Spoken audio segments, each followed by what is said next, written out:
नागपूर विमानतळाच्या बहुप्रतीक्षित दुसऱ्या धावपट्टीचा मार्ग मोकळा झालाय। दुसऱ्या धावपट्टीच्या मार्गात येणाऱ्या शिवणगावमधील 185 कुटुंबियांनी त्यांची जागा सोडण्याचा निर्णय घेतलाय। 2012 मध्ये जाहीर झालेल्या निवासी भूखंड वाटप प्रक्रियेत आमच्यावर अन्याय झाल्याचा आरोप या 185 कुटुंबियांनी केला होता आणि शिवणगावमधून आपली जागा सोडण्यास नकारही दिला होता। मात्र त्यानंतर मुख्यमंत्री देवेंद्र फडणवीसांनी थेट हस्तक्षेप करत जिल्हा प्रशासनाला यामध्ये सहानुभूतीपूर्वक लक्ष घालण्याचे निर्देश दिले होते। जिल्हा प्रशासनाने सगळ्या 185 कुटुंबांशी चर्चा करून समाधानकारक तोडगा काढला असून 185 कुटुंबांनी आपली जागा सोडण्यास आणि पुनर्वसनाच्या ठिकाणी जाण्यास तयारी दर्शवल्यामुळे आता मिहान प्रकल्पांतर्गत नागपूर विमानतळाच्या दुसऱ्या धावपट्टीचा मार्ग मोकळा झालाय। लवकरच दुसऱ्या धावपट्टीच्या कामाला सुरुवातही होऊ शकेल। आता सर्वात जास्त सर्वच लोकांचं समाधान झालेलं आहे। काही 2-3 लोक राहिले असतील, त्यांचंही समाधान होईल। पण तुम्हाला सांगतो, लोक इतके खुश आहेत, समाधानी आहेत।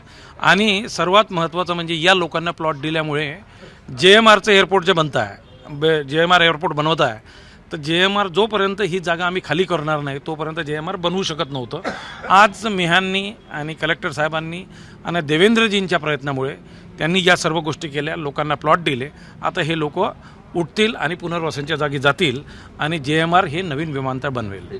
मला आधी 5,000 मिळालेला होता आणि आता माझ्या 4ही भावांना 3-3 हजार वेगळं मिळाला आणि माझ्या वडिलांना 500 मिळाला। म्हणजे असं 12.5 square foot 12,500 square foot plot मिळाला आणि आम्ही सगळे समाधानी आहोत। आता ज्या ठिकाणी तुम्ही राहत होते त्या ठिकाणून दुसऱ्या ठिकाणी जायला तयार आहे, कारण त्या तुमची जी जागा आहे त्या जागेवर आता पुढचं विकासाचे प्रकल्प अवलंबित आहे। हो, तर ते होईलच।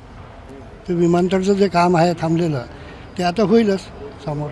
तर आमची मागणी होती की आम्ही पण शेतकरी आहोत, आम्ही पण सातबाऱ्यामध्ये सगळ्यांचे नाव आहे, तर आम्हाला पण 3-3 हजार द्या। तर ते देवेंद्रजींच्या अथक प्रयत्नाने आणि इटनकर साहेबांच्या मेहनतीने हे पुनर्वसनचे प्लॉट सगळ्यांना मिळाले आहे, 3-3 हजार घरच्या प्रत्येक सदस्याला। त्यामुळे काही प्रॉब्लेम नाही आहे। ABP माझा, उघडा डोळे बघा नीट।